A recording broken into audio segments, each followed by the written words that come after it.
Mango ice cream তৈরি করার জন্য প্রথমেই লাগবে দুটো পাকা আম, তার সাথে লাগবে গুড ডে বিস্কিট আর বাতাসা আর খুব সামান্য পরিমাণ দুধ। প্রথমে আমের খোলাটা ছাড়িয়ে নেব, আমগুলোকে এইভাবে পিস করে নেব।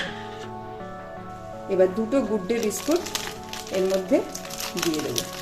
বাচ্চারা এটা খুব ভালোবেসে খায় এবং বাচ্চারা নিজেরাও তৈরি করতে পারে। এটা নো ফায়ার রেসিপি, একটু সাথে থাকে বাচ্চারাও করতে পারবে।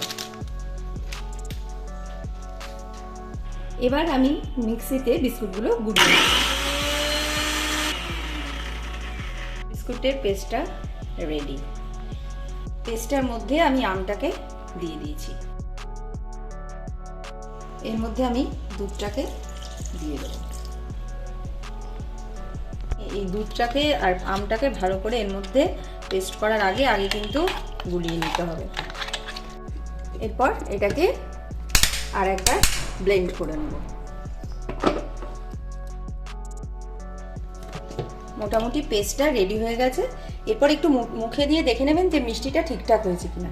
যদি মিষ্টি ঠিকঠাক না হয় তবেই আপনারা বাতাসাটা দেবেন। দেখুন ঠিক এরকম হবে। কয়েকটা বাতাসা আমি এর মধ্যে দিয়ে দেবো। পেস্টটা ফাইনালি রেডি হয়ে গেছে। এরপর এরকম একটা কন্টেনারে আমি এটাকে ঢেলে ফ্রিজে রেখে দেবো 3-4 ঘন্টার জন্য। এইভাবে ঢালবো।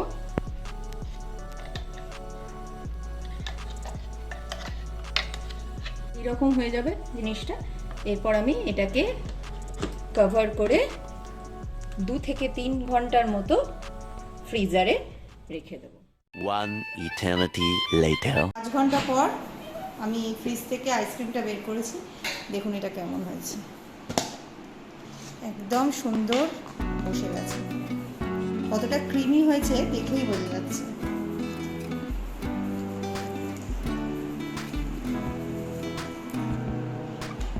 দেখুন একবার।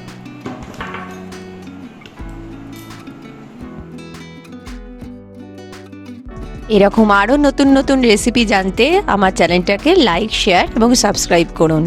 ধন্যবাদ।